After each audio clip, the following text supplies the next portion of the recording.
Programme, il y a désarmement, démobilisation, réinsertion, tout ça. Bango va dépendre du ministère de la Défense. Il doit avoir un ordre de mission. Pour les alliés dans le cadre du ministère de la Défense, je tiens à vous dire, ces départements-là, en réalité, ne négocient pas les accords. Bango va avoir une mission et à côté, la faisabilité. Il y a un accord au Basalaki. C'est-à-dire que la défense a eu un accord, l'État a eu un accord. Maintenant, comment rendre faisable cet accord? Le quoi, dans le cadre de la démobilisation, voilà, nous avons un accord, il faut que ça réinsertion, démobilisation et consorts. Ce qu'il est allé rechercher, c'est déjà dans les accords signés par M. Félix Tshisekedi et son ministre des Affaires étrangères. Va sanctionner pour information est fuitée. Pour que nous retard l'accord à Nairobi. Démobilisation, réinsertion, ils ont un cas. Et déjà, il y a qui retard sur la faisabilité. Si le coup est révélé, c'est les salariés qui va sanctionner. Va sanctionner la Sony.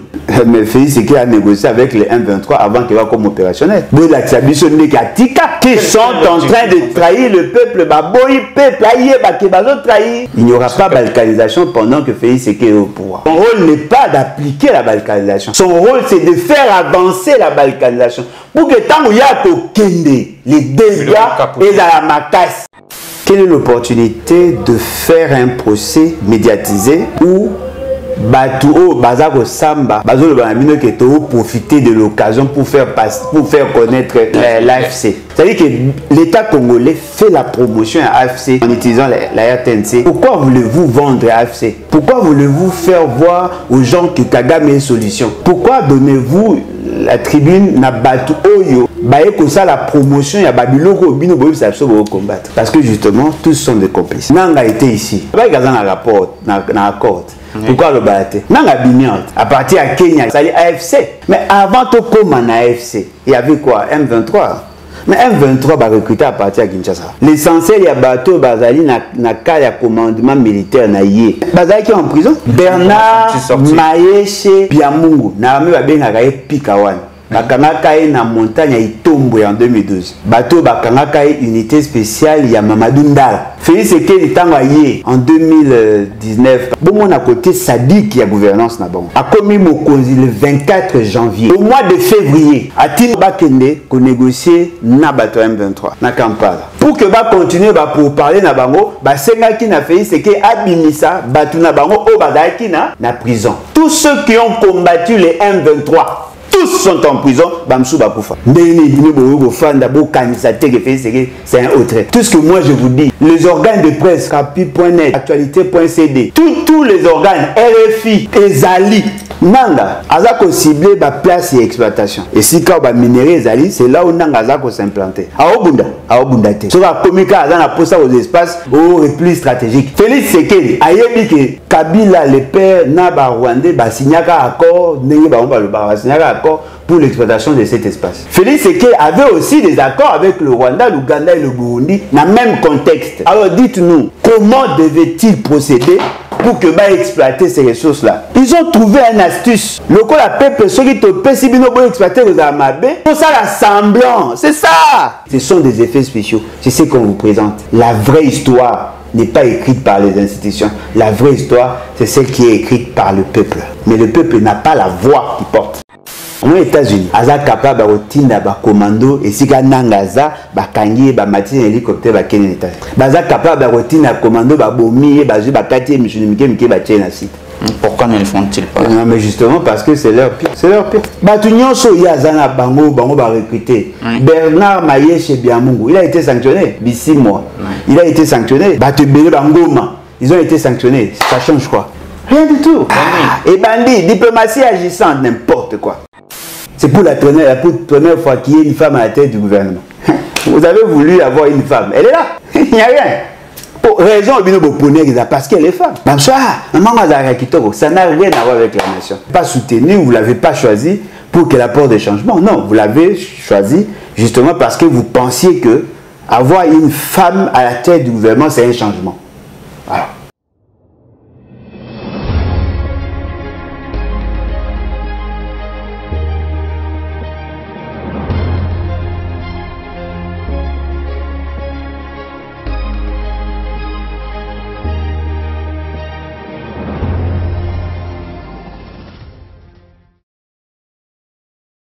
Heureux de vous savoir très nombreux. Bandeko Balandi à Plus Carte Télévision, Bandeko Balandi émission tête à tête. Bonjour, bonsoir, ça dépend de l'heure à laquelle vous nous suivez. Merci de la fidélité, merci de la confiance où vous allez renouveler chaque jour une émission à tête à tête et puis la Plus Carte Télévision. Voilà, toujours l'association informée Bino en temps réel et dans la vérité. Tous les Singapore pour Nabino, l'émission Nabino Mpoulalo, président Alain Boulodjoa, président de la parti politique Les Bat, les venus et bâtissants, Naye Netro Sola, Mambi Matagi Mboka Nabiso, République démocratique du Congo, actualité, mais aussi les grands événements à venir et tout ce qui se passe au pays. Et voilà, déjà sur ce plateau, président Alain Boulodjoa, bonjour. Mbote Ndekolangai, Mbote Nabalandi, en tout cas, merci beaucoup pour l'opportunité. Boni Les Bat. Oui, ça va, Les Bat, ça va. Toza Kobunda, Toza Kobunda en tout cas. De connaître que moi, le problème est belé dans la période de l'élection. Parce que il y a biso mingi balongwaki, misa qui illusion à Kokende et puis on commence petit à petit il y a qu'on reconstituer. Le but raison balongwaki. Si balongwaki parce que que non on est trop extrémiste, il fallait tout dire marocain un dialogue, on ne combat pas un système tout en étant en dehors. Et bon tout kotara, tout se compromettre et tout ça. Moi j'avais dit non parce que je pense que ceux qui battent bazar honnête, tout le monde est venu d'abord me soutenir. C'est après que ça est parti. Ma vision nanga, Ngamobo en tant que personne, je ne me bats pas pour accéder au pouvoir. Je me bats pour le changement. L'accession au pouvoir est un objectif opérationnel. C'est-à-dire que si le changement ne peut pas venir d'une tierce personne, ça pourra passer que par nous, on doit accéder au pouvoir. Mais s'il y a les changements, je ne vois pas pourquoi continuer à garder la posture de Tozana. Bamsou a bagité au côté. Bamsou a plus loin. Tout le parti existant, tout a bango, tout soutenir bango pour que tout profiter, pour que tout se positionner. Non. Tout ça, la nuance, surtout du côté du peuple. Et vous avez bien. Toyokanité, en tout cas, Bakendaki est belé. Batumsous Nassima va comprendre qu'effectivement, on avait raison. Parce que le processus électoral est entaché de beaucoup d'irrégularités. Comme tout ça qui a difficulté parce que le piratage site n'a vu ça. Tout ça qui pratiquement à zéro.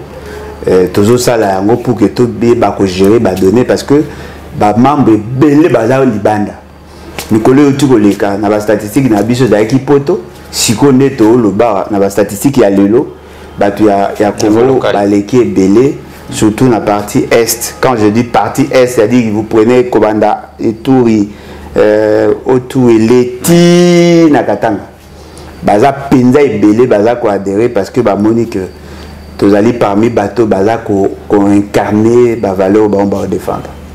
Aujourd'hui, que pouvons nous dire que prendre les battes pour nos bateaux, peut-être il y a qu'à toutefois savoir l'idéologie de Nassimarana. Oui, en tout cas, nous sommes un parti progressiste, c'est ça notre idéologie. Parce que en règle générale, dans l'idéologie, on trouve les socialistes et les libéraux. Oui. Nous ne sommes pas socialistes, nous ne sommes pas libéraux. Les libéraux, nous sommes progressistes. Le progressisme est un bimaloko la centrisme pour certains, et ça centrisme était. Parce que le centrisme, vous êtes le juste milieu. Mais le progressisme est là qu'ici, on peut avoir une tendance libérale, comme aussi on peut avoir une tendance socialiste. On n'est pas figé. Ce qui est bon, dans le socialisme, on prend. Ce qui est bon, dans le libéralisme, on prend. Ce que les deux n'ont pas pensé, on innove. Sur une même question, on applique l'approche socialiste dans un coin, dans l'autre on applique l'approche libérale. Par exemple, si on veut faire la fiscalité, on ne va pas faire la même fiscalité à Kinshasa, la fiscalité on doit appliquer Awa, et approche libérale, la fiscalité on doit appliquer par exemple na Kwangu et approche socialiste. C'est-à-dire que c'est comme ça que nous voyons les choses. Parce que l'État congolais n'a pas de disparité, on ne peut pas adopter la même, on ne peut pas avoir les mêmes décisions applicables partout. Donc nous sommes dans ça. Alors, Tozali n'a pas objectifs généraux où tous à poursuivre. Nous prenons d'abord l'intégrité territoriale, c'est ça l'essentiel, et la dignité congolaise. Tous à Kobunda Pona Yango, tous à Kobunda P pour la promotion de l'homme congolais dans toutes ses dimensions, dans cet aspect des choses. Tous à la promotion de l'unité. Il y a Congo, c'est-à-dire le Congolais dans l'unité et l'unité africaine. Tous à la dimension africaine.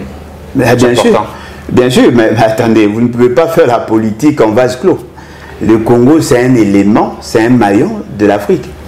Et puis, ce que la vision portée par nos aïeux, Baza a insisté, nous bâtirons un pays plus beau qu'avant. C'est-à-dire que nous avons des visées internes, mais tout ça peine à viser au niveau africain. Parce que tant tout ça pour le bâtir un grand pays au cœur de l'Afrique, c'est là sous-entend que nous avons des visions sur l'Afrique et sur le monde. Parce que la grandeur du Congo s'est mesurée par rapport à l'interne. C'est d'abord par rapport à l'international. L'Afrique, le Congo a un rôle prépondérant dans le développement de l'Afrique. Et même sur le talé dans notre système de transport, la vision que nous avons sur le domaine des transports, nous allons développer notre système multimodal. Et tout ça, là, c'est que tout ça n'a pas infrastructure où il faut garantir la fluidité de l'Afrique. La pésinette est comme Mouto à la Kinshasa. Alinga Kende, par exemple, Afrique du Sud. Sokazu, éthiopienne. À Longwe Kinshasa, à commune Éthiopie, à Ju avion, à Ena, Afrique du Sud. On peut remarquer, en règle générale, tant on va vers l'Afrique du Sud, généralement, on va passer par Bissau. C'est-à-dire, il nous traverse. Oh, Mouto à la par exemple, Afrique du Sud. Alinga Kende, Éthiopie. Ceux qui accompagnent à Bissau, il prend l'avion à partir de l'Afrique du Sud, il arrive dans le Congo, à Sali Transit, à l'Afrique du Sud. Le trajet n'a pas une ligne droite. Mais ceux qui ont dit qu'il faut qu'il y ait en Éthiopie, après aux zones, au sein aller, retour. Et ça prend en termes de temps, en termes d'énergie. Nous sommes au cœur de l'Afrique. Nous devons faciliter les transports. Par rapport à l'énergie, nous avons une capacité à production, il y a près de 200 000 MW. 100 000 MW à partir à Maï, 100 000 MW à partir à autres sources énergétiques. Donc, tout ça, éolien, c'est possible. Tout ça, par la biomasse, c'est possible. Tout ça, la possibilité à partir à soleil, c'est possible. Tout ça, il y a plusieurs sources énergétiques, même nucléaire, tout ça, la capacité à si on peut desservir l'Afrique en termes d'énergie, on va booster l'économie parce que l'Afrique du Sud a un problème. L'Afrique du Sud a un problème d'énergie, mais nous avons un fort potentiel. Et d'ailleurs, l'Afrique du Sud a soutenu l'accord global et inclusif, le dialogue entre Congolais en Afrique du Sud, justement parce qu'il y a des institutions stables pour que financer le projet à INA 3. Tout ça, un rôle ébélé. Sur le plan agricole, nous avons un fort potentiel. Nous avons la capacité de produire des céréales, d'autres produits agro-pastoraux. Ce qui est produit avec notre avantage comparatif. Parce que nous avons plus de 80 millions d'hectares de terres arables. On peut nourrir l'Afrique et ainsi de suite.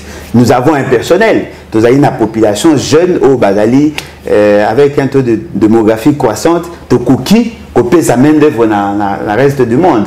Nous pouvons avoir une armée qui peut aussi intervenir dans le cadre. Il y a l'Union africaine et des organisations sous-régionales, comme l'avait fait Mobutu, pour que nous puissions participer dans la construction de la paix en Afrique. Et donc, nous avons comme ça autant de choses à apporter en Afrique, mais nous devons d'abord commencer par l'interne, tout consolider l'unité nationale, tout jouer sur l'unité africaine. La question, il y a Tchad, il y a Éthiopie, la question, il y a Sahel, tous ces pays-là, Tokoki, qui a participé dans Yango, et puis apporter des solutions durables pour l'Afrique. Et l'Afrique, maintenant, va aller compétir avec le reste du monde. Voilà. L'Afrique va aller compétir avec le reste du monde. Mon nom est Alain Bolicha. Donc, on a maman émission situation sécuritaire. Analyse nayo, na procès où ils allaient bon se tenir de Nicolo, na prison et Andolo. procès un procès nanga na complice naie. Mais d'abord idée wana to opportunité à ça procès wana na moment. Est-ce que tu as dit tu as que des plutôt na sens à vaincre M23 sur le terrain au lieu de se couper ça Rwanda to by M23 une tribune pour s'exprimer pour te dire comment on a au lieu à Samba à Zalindi ko dédouaner Rwanda et puis que ça là que conflit un conflit interne. Bon, au moins, cette question, c'est une question transversale. Il y a plusieurs dimensions, plusieurs variables explicatives. Moi, je suis de ceux qui pensent que Félix Tshisekedi, c'est un traître. Bon, pas traître. Traître, avec tout le respect que nous devons, c'est un haut traître, en fait. Ah. Sur le but traître. À quel point? Sur le but traître, c'est un haut qui il faut tchailler à niveau. La Constitution le consacre comme un haut traître. Donc, c'est un haut traître. Pourquoi? Quelle est l'opportunité? Je crois que c'est ça l'essentiel de votre question. Oui. Quelle est l'opportunité de faire un procès médiatisé où Batouo, Bazako Samba, Bazolo Banamino qui est profiter de l'occasion pour faire connaître l'AFC. Oui. Abi 6 mois, na Kota Kuna, parce que chaque fois que Nazako s'est déplacé vers l'ouest, Bata ouest va bien en Rwandais. Mon étranger parce que je parle le Swahili. Alors ça dit qu'on révolte pour faire entendre notre voix. Voilà pourquoi tu quota na AFC pour que tu bunda. C'est-à-dire que l'État congolais fait la promotion à AFC en utilisant la RTNC et les autres organes. Mais dites-moi un peu, entre le discours de Zolo Kanaprocé, Nab, il y a Kofi, qu'est-ce qui est plus provocateur? Qu'est-ce qui est plus mabé? Pourquoi voulez-vous vendre AFC? Pourquoi voulez-vous faire voir aux gens que Kagame est solution? Pourquoi donnez-vous la tribune na Batu Oyo? Comme ça la promotion, il y a Babiloko, Bino Boyo, ça va combattre. Parce que justement, tous sont des complices. Complices. Non, mais effectivement, mais qui vous dit que Félix Tshisekedi n'est pas actionnaire majoritaire na AFC ou na M23? Toujours le bango. Non, Alain, attention, on doit toucher la question sensible, on risque d'être arrêté de oui. Non, mais attendez. Les gamins n'ont pas confié. Fort malheureusement, ils ont temps à Sunga été. Akufi nani? Merci. Akufi na politique. Akufi. À ça la politique, il est moins conflictuel. Mais quand on imagine Moutaroyo Goya, dans le pango, même pas gaillé. Il est tellement calme, tellement. C'est-à-dire, il est moins problématique, vous n'avez pas idée. Mais il n'a pas été épargné de la mort. Akoufi. Vous pensez que Moutaroyo fait 2 fois ça? Toku fera 1 fois. Mais il faut mourir pour de causes justes. Moi, je me bats pour l'intégrité territoriale. Je me bats pour la dignité. Entre la paix et la dignité, moi j'ai choisi la paix et la dignité. C'est-à-dire si on me dit de me mettre à genoux pour la kimia, je ne le ferai pas. Je suis comme ça. Mais bino la paix. Ah, mais ça c'est si là. Ataba binelo na zolo, mutakoti na ndaku na yo, abeti mwasi na yo, abeti ba na yo, loko zo banga abeta yo, obi ok to signer accord ya paix, fanda ka sizata na salon, mwasi na nga tout ça. Moi je ne fais pas ça. Parce que l'éducation au nga na zoa, au betinga na betio. Moi je suis comme ça. Hein? Au betinga na betio. Au sali moi na nga mabe na sali yo mabe. C'est ça mon éducation. Si vous avez une éducation à mabe, ça c'est votre problème. Alors, mais quand vous imaginez, Nanga était ici, Mouonza Sey, Babénié, avec Félix Tshisekedi, na Kabila, Bafandi, Basololi, créer un mécanisme de comment faire de Félix Tshisekedi président. Dans ces cas-là, ils avaient quel conflit? Aucun. Mais tous se sont décidés d'être en conflit avec le peuple. Balobi, ils ont signé des accords pour sauver. Alors, dans les accords, Bango a signé. Leur intention, d'après ce qu'ils nous ont présenté, ils avaient pour sauver la nation. C'est-à-dire que la nation étant en danger, il y aurait Batumsou Basangana qui n'a pas mindele pour imposer Bango un candidat ou il y a au service des étrangers. Alors pour sauver la nation, ça les coalitions na Bango ya bateau balinga mboka pour que basala rébellion na bango ou babengaki FCC cash. Après Nanga a silisi makambo ya Félix Tshisekedi, il a défendu Félix Tshisekedi avec la force militaire ya Kabila. Félix Tshisekedi a été bafanisi na bokonzi yango sorinde balobaki.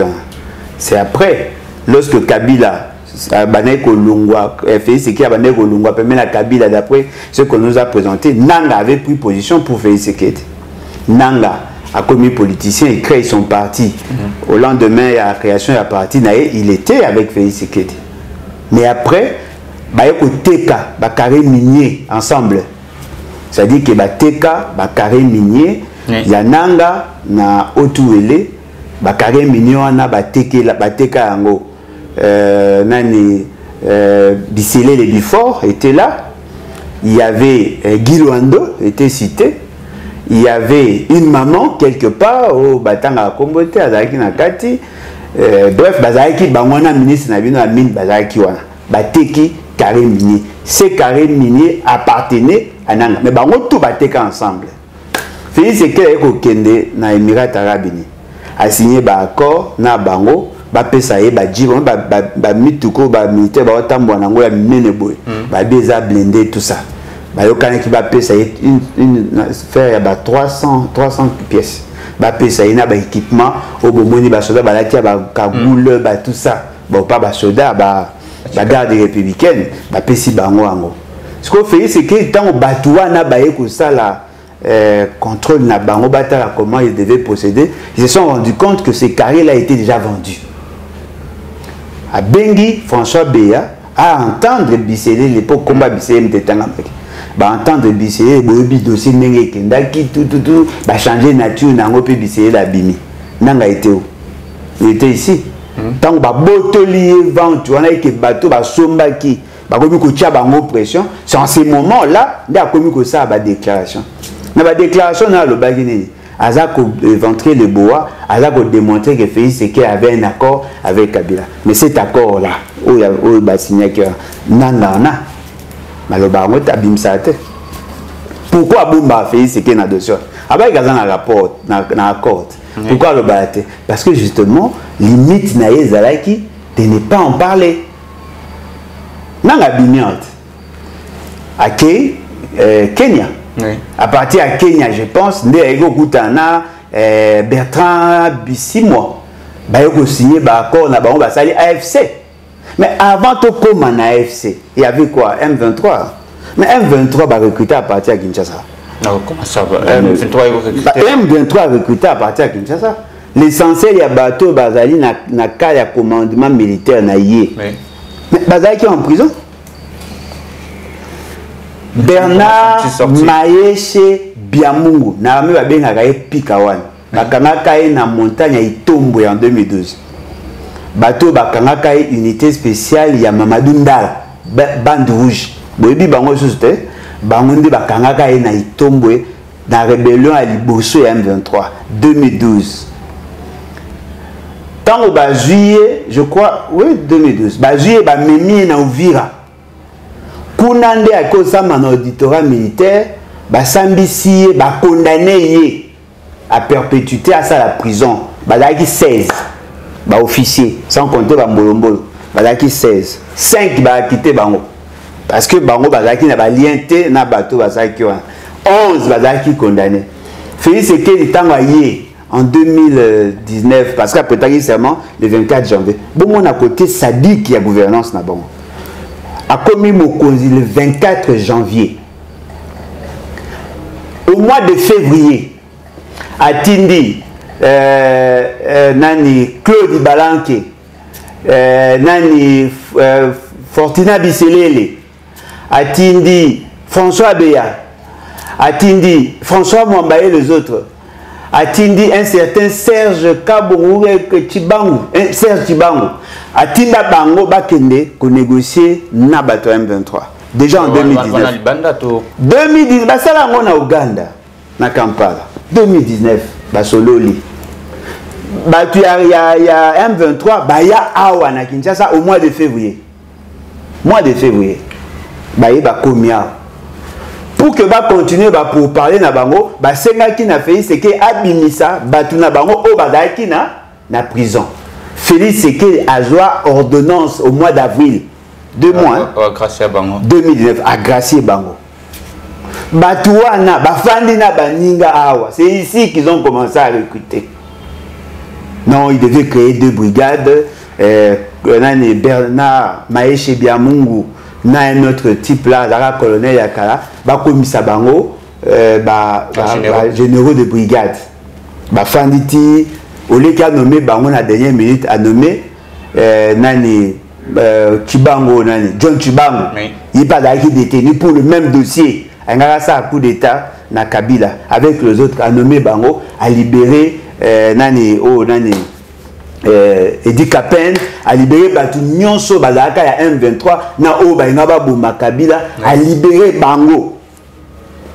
Babanisco ko s'organiser pour que va créer les Bango brigade tant ba moni que et salami ndenge ba nego sa matin to surtout ki boye Bernard Maeshe Biamungu abimi aye ko kende na est ake na Uganda Rwanda balongo na Rwanda bazongi Uganda à partir à Kunande ba yeko sa M23 d'ailleurs attaquer.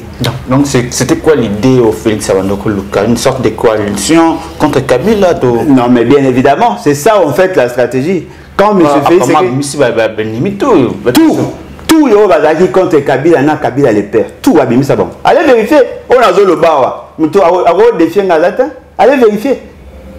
Tout le Rwandais, tous ceux qui étaient contre Kabila, na bao bazalaka contre Kabila, ba Congolais, tous, en tout cas l'essentiel d'entre eux, ba libéré bango.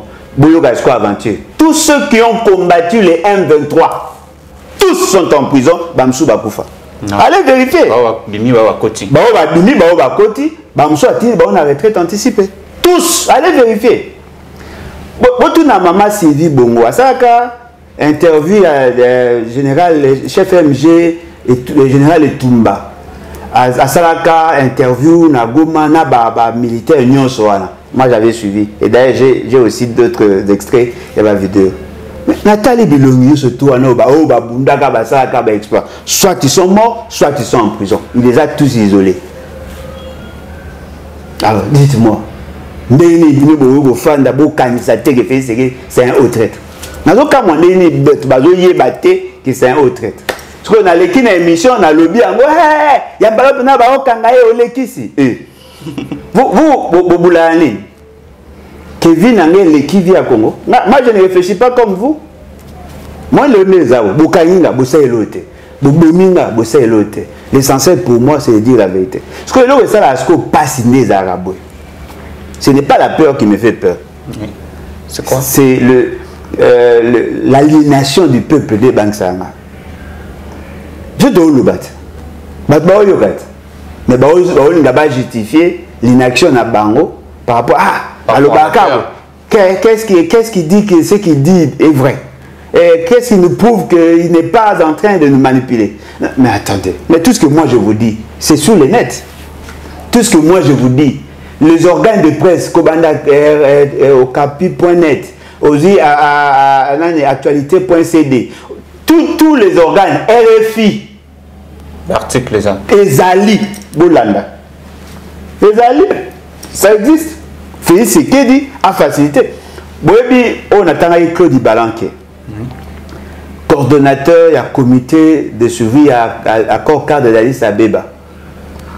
Banoma qui est. Quand on va nommer en remplacement à François Mwamba, en remplacement à Mouto à remplacer François Mwamba, quand on va nommer qui est, il a effectué des voyages. Vous savez pourquoi suspendant qui est? Il était suspendu. Pour quelle raison? Parce que justement, il avait signé un accord avec Bertrand Bissimo. Vous voyez Bertrand Bissimo? Président M23. Vous connaissez M23. Bertrand Bissimo a signé un aïe, je pense, dans le mois d'août. Mois d'août, si je ne m'abuse pas, 2022. Il a signé un accord.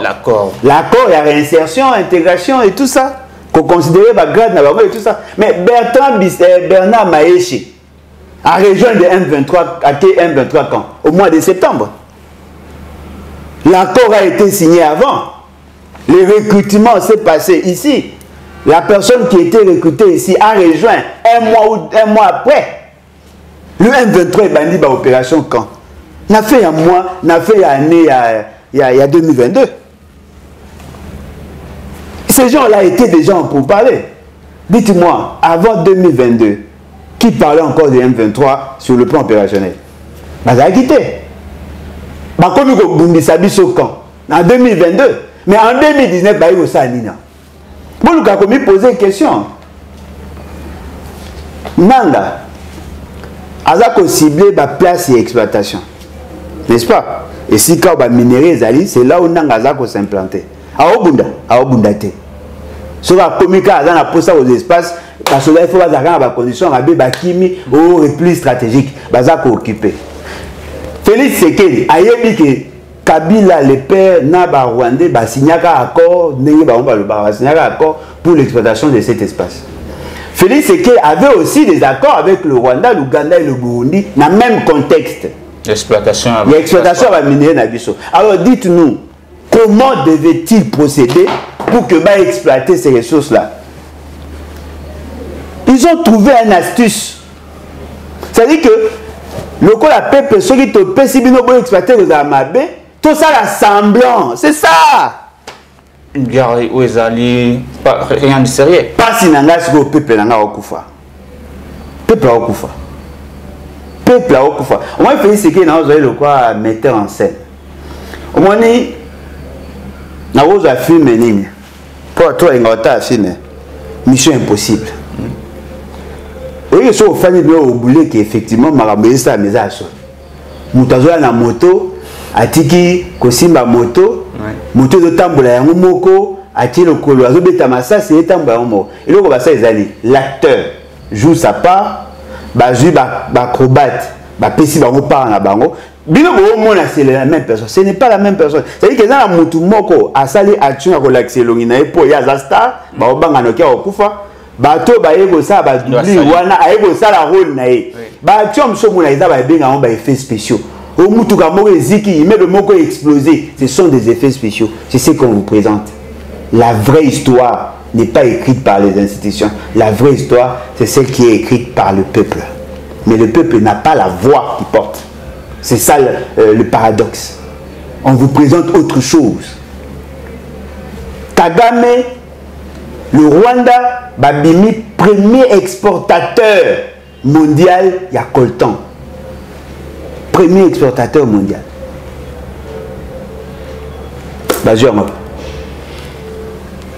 Ah ouais. Il y a aussi un état de siège. Chronologie des faits. Pourquoi avoir initié l'état de siège? Non, on va sécuriser la zone, on va réduire l'influence à l'étranger, on va contrôler la sortie et les entrées, on va réduire l'exploitation illicite, mais c'est pendant l'état de siège que le Rwanda a pu s'exporter. Là où le Congo a exporté 1900 tonnes, le Rwanda a exporté 2060 tonnes. Depuis que Nani, comment on appelle, Nanga et sa bande, Bazu espace où il y a des matières précieuses, les alliés importantes, net, or, tout ça. C'est pendant ce temps-là que il y a prix le prix international est mati. Et ça qui a 30 $ le kilo et comme il a 70 $ le kilo. Ils vendent d'où? L'essentiel à la production, on a 3 pays. Qatar, Émirats Arabes Unis, Arabie Saoudite. Qui sont en réalité le bras séculier des États-Unis. Oui.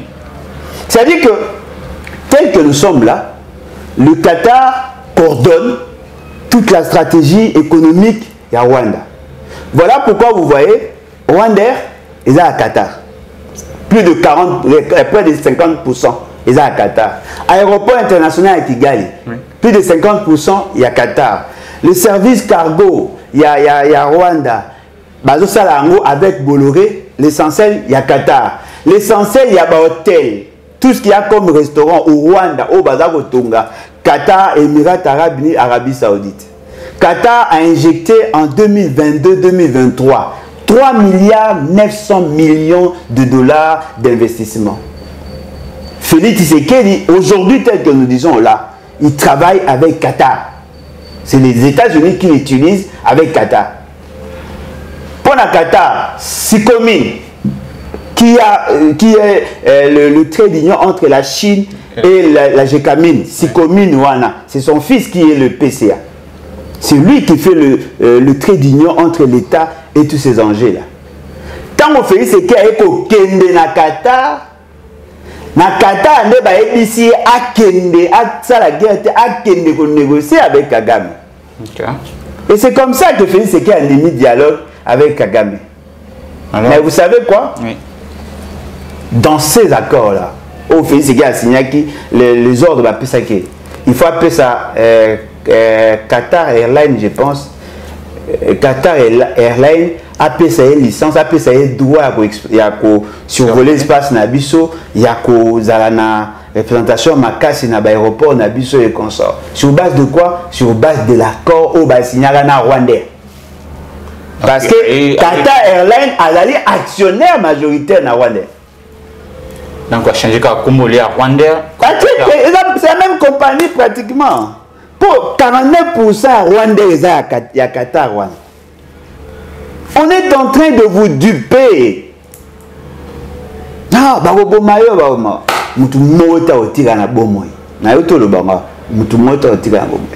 devons combattre les ennemis de l'intérieur et de l'extérieur.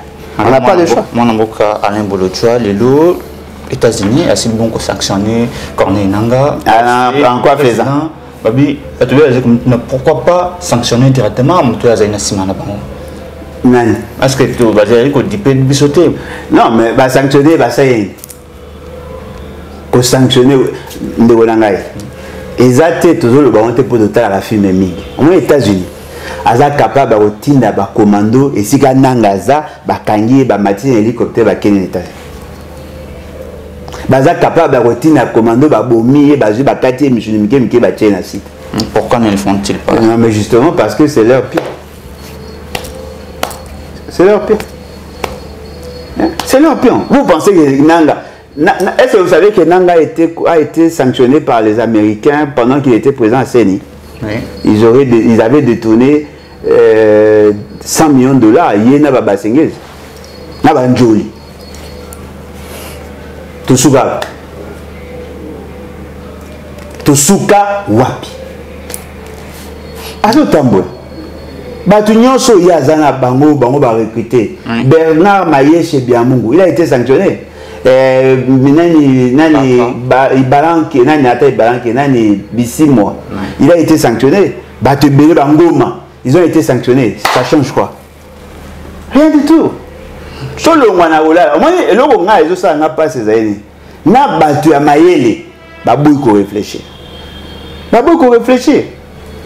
Par moi, c'est ton monde qui a sanction, et bandit, diplomatie agissante, n'importe quoi.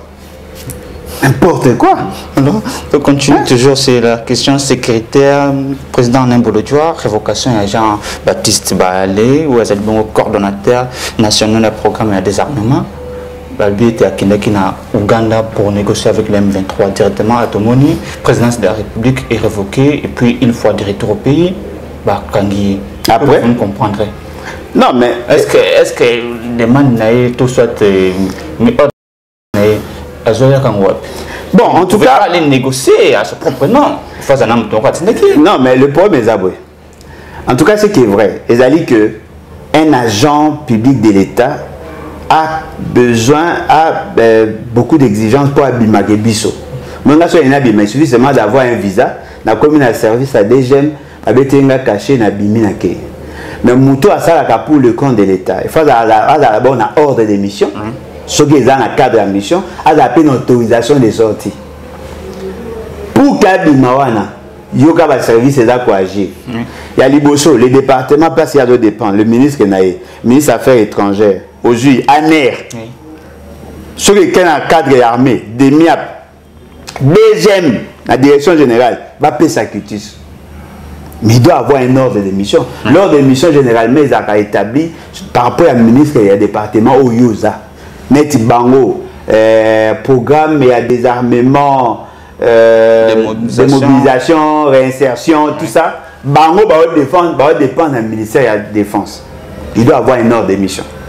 Dans le cas il y a ordre de mission, ce qu'on vous présente là, Sabino, durée, bakopesa bino l'essentiel ya maloba oyo baoyebisi ete parce que lors des missions ana ezalaka publique bakoyebisa bino mission ebani de telle date à telle date soki ezali mission moko eza kosenga mpenza ke boumela te bakopesa bino date ya arrivée na date ya retour ou sinon bakotia open c'est-à-dire qu'il y a possibilité d'élargir ça dépend de la mission de basali bino mais à part wana bakopesa bino note ya réplique ya mission au mundo bookendele voilà la vision du gouvernement yango vous allez obtenir tel élément vous allez travailler avec tel service c'est sur base de ça nous la ça budget babimisi bino bokei mais ezali na cadre du ministère de la Défense je tiens à vous dire ces départements là en réalité ne négocient pas les accords ba négocier accord bango bazali na mission il y a la faisabilité il y a un accord au basalaki c'est-à-dire que la défense a eu un accord l'état a eu un accord mais maintenant comment rendre faisable cet accord le quoi bango ba na cadre de mobilisation voilà nous avons un accord il faut vous ça réinsertion démobilisation et consort comment allons-nous procéder vous avez combien de personnes comment on a procédé on fait ces plans là ce qu'il est allé rechercher c'est déjà dans les accords signés par M. Félix Tshisekedi et son ministre des Affaires étrangères. Alors pourquoi révoquer alors? Non mais justement parce que sanctionner pour information et fuiter. Ce n'est pas que sanctionner pour salir l'orienté. Pour que nous ayons l'accord à Nairobi. Démobilisation, réinsertion, ils ont un cas. Déjà. Il y a qui retard sur la faisabilité. Si le coup est réveillé, c'est ça qui va sanctionner. Va sanctionner la Sony. Va sanctionner la Sony. Et là, il y a la faisabilité. Mais on a posé une question. Est-ce que l'État congolais est en train de négocier avec le M23? Oh. Mais Félix qui a négocié avec les M23 avant qu'il soit comme opérationnel. Vous avez dit Tika. Au moins, vous avez la bande de Nabiso, n'a pas de pouvoir, n'a pas de journaliste. Bon, nous comment on a posé ça pour le vérité au Boyebi. Félix qui a sous qui mette. Donc, apparemment, tu as un bon babylon. Ma casse. N'a pas de vidéo, telle date. Vidéo on les a délégation a fait c'est que na batu na iko so la bakanga ba photo tout na ba vidéo ça la déclaration ayi sa mokonzi voilà na koma ki ba minga malamu tout eza awa na Kinshasa musika te awa na Kinshasa agape musika te kana Gombe on vous ment ndenge tozali le plus grand traître na biso bazar bon ka ba musika pour rien yo mwenga azali sous natang obangate so bakalinga bo sunganga bo continuer combat soki na kufi bo continuer combat il faut qu'il y ait des gens qui se sacrifient pour que la nation soit sauvée totika ba makambo non okokufa kaka na weko bima pe na sala accident surtout pe mikona otango ya makolo donc président Nebulodja dans cette histoire tokoba que Uganda n'a trahi non Félix Tshisekedi un ennemi ne trahit pas. Un ennemi ne trahit pas, papa. Un ennemi ne trahit pas. La trahison, c'est ça, Magana Moutou, Boane Pemben. Au moins, il y a des gens qui na Uganda. Deux exemples. Photo, moi, les Fouta qui ont soi-disant, membre du gouvernement Nabino, na gouvernement rwandais. Ici, non, et ça qui n'a cadre de négociation, n'a cadre de bilatéralité, c'est la coïncidence, c'est faux. En diplomatie, il n'y a pas de coïncidence. Vous ne pouvez pas vous retrouver entre deux parties, en tête à tête, sans qu'ils aient la planifier. Quel est ce diplomate naïf à qui qu'on dit Marokutana bateau l'État n'a pas de problème. Il vous souviendra seulement, monsieur Onani Samalukonda, Boya photo, à cause qui a beaucoup photo, tant qu'on va commissaire. Madame ya OIF va commissaire va reconduire na ko kanga photo te parce que pays na eza problème nanga après ba munaka bango ba osola awanga nagati to suka alors président Nebulodja pourquoi nier Uganda pourquoi tu nier ba photo na tout parce qu'ils sont en train de trahir le peuple ba boy peuple aïe ba ke bazo trahir moi les aba même abino d'ailleurs Tout se résume en 3 propos. Il y a Papa Ngwanda. Les 3 missions, il y a Félix Tshisekedi. D'abord, il vient pour nous endormir, blanchir l'occupation et légaliser l'occupation. C'est lui qui est en train d'appliquer la vision, il y a balkanisation. Il vous souviendra que tant que tu as pression à la balkanisation, Félix Tshisekedi a le bas on a médias internationaux, a le bas clairement que nous sommes en train, et comment le terme qu'il a utilisé, fantasme nabiso. C'était faux. Tant qu'il sera président, il n'y aura pas de balkanisation. Ce que je peux vous dire ici, oui, il a raison. Il n'y aura pas de balkanisation pendant que Félix Tshisekedi est au pouvoir. Il n'y aura jamais de balkanisation tant qu'il est là. Son rôle n'est pas d'appliquer la balkanisation. Son rôle, c'est de faire avancer la balkanisation. Pour que tant qu'il y a les dégâts et la macasse. C'est ça son rôle. Et ce qui est énervant, Kabila le savait. Il le savait. Kabila le savait. A donné le pouvoir à Félix Tshisekedi. Il le savait. Il le savait. Ndegonanga, ce que mon entraîneur a joué un tocard, a pu capitaine, à la pose équipe pour là. Kabila le savait. Si nous avons les cas, Kabila il faut mais vous êtes des malades. Et le voilà c'est les cas. Moi, s'il y a un jeune courageux qui se décide aujourd'hui de porter la vision, il y a qu'à combattre Batouana, à compter sur moi. Si peut la population a se décidé à dire oui, Alain Bolodjoa, Toningito ça la confiance, diriger Bisso, on va se battre contre ces gens-là. C'est à vous de décider. Parce que Bolobaka, Tigre Swanka, non, tout le monde est la binon de Boya. Si je me sens fort, ces gens-là ne vont même pas, ils vont même pas, moi,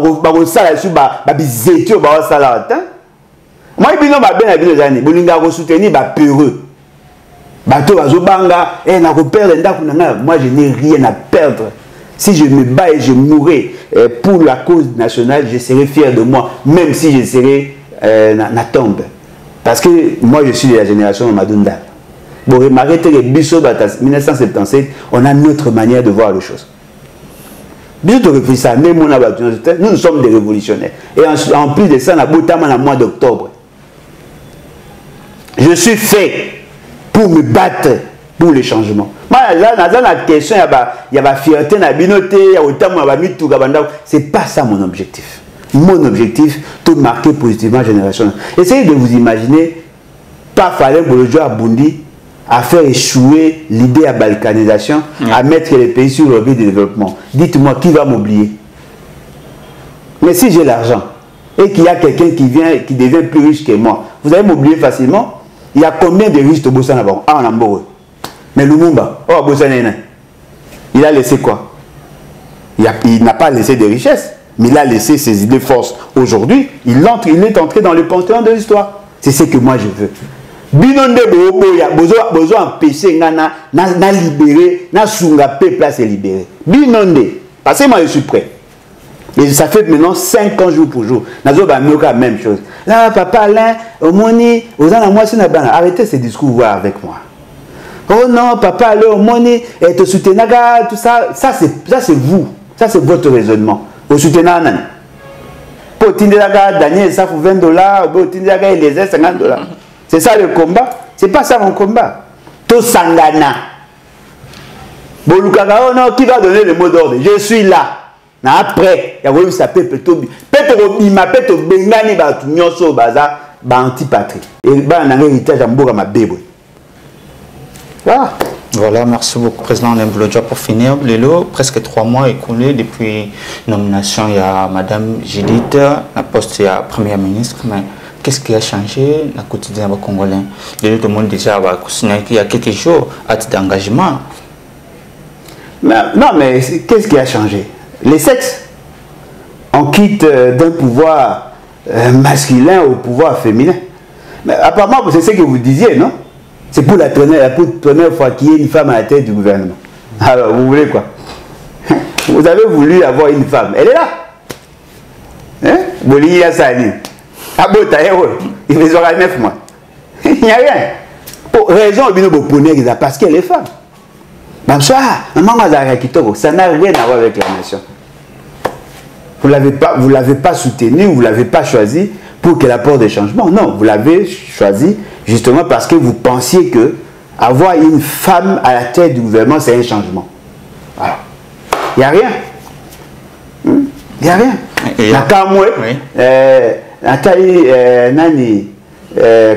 Yves Bouya a publié sur Twitter, Azako félicité le ministre de la Finance, le fait que à Fouti barrière il y a Onatra. Oui, mon affaire dans la terre, mais les Congolais ont un problème. Dites-moi, qu'on fout arrière les exploits. D'abord, arrière en Relaxini. Retard à paiement et salaire. Comment un parent, quelqu'un qui travaille pour le compte de l'État, est-il arrivé à vivre pendant 6 mois sans être payé?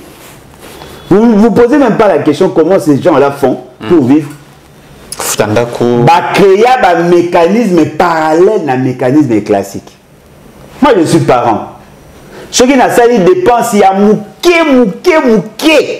C'est $600 le mois. Ce que moto a foutu à 200$.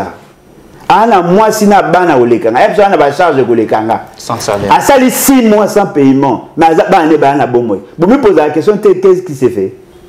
C'est comme ça qu'il y a la corruption. C'est comme ça qu'il y a le détournement. C'est comme ça qu'il y a usage de faux.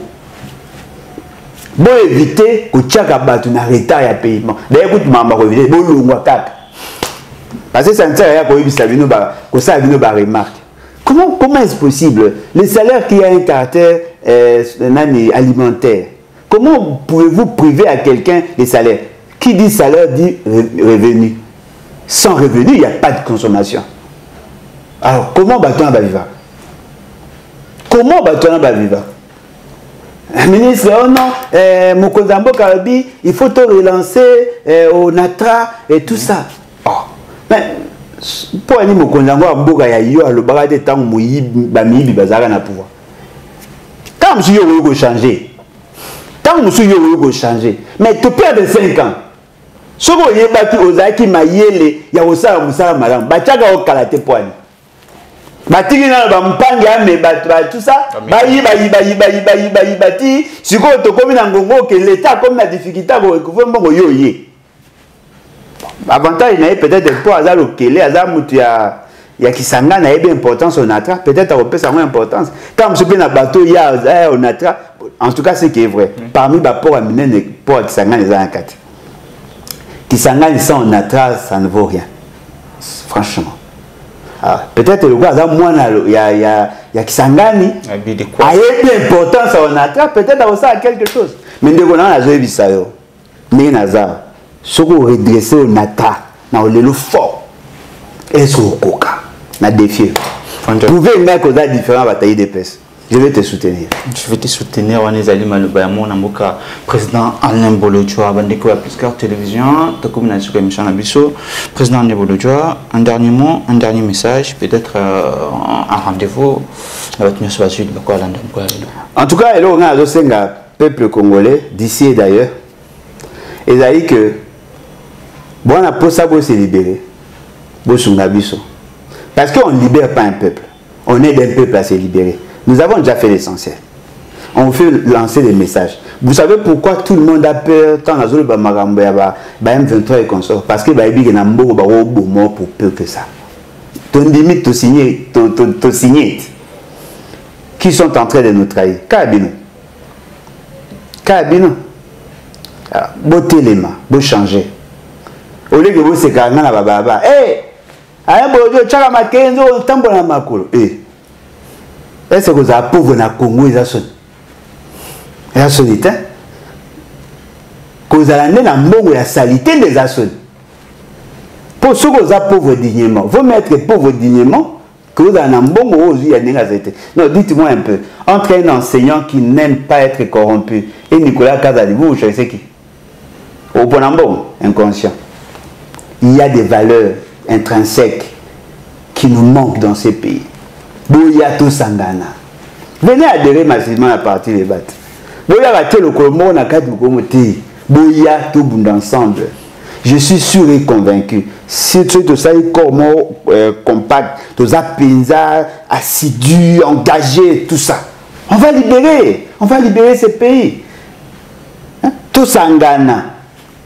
Ensemble, on va le faire. Ouaïna Lutu, Ouaïna Maï, Ouaïna Kopo, Ouaïna Nzete, Ouaïna Libanga, Ouaïna Bouy. C'est comme ça qu'on va bâtir le Congo de demain.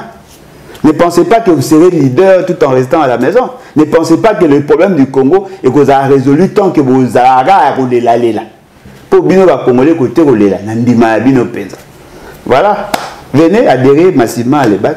Bobé Nation a plus 243, 81, 250, 28, 51. Voilà. En tout cas, merci, Président Nebolodia, d'avoir répondu à notre invitation, mais aussi de nous avoir livré des réflexions. Bande Kobalandi à Piscar Télévision, merci pour votre fidélité, merci de la confiance Nabino. Merci de s'abonner, liker, mais surtout, que vous activer la cloche à notification pour nous toujours informer en temps réel, mais aussi dans la vérité. Pour moi, j'ai dit déjà merci beaucoup. On a pas la yombe, à jamais ma caméra, déjà je vais être combé, go à gauche à certaines images. Au revoir.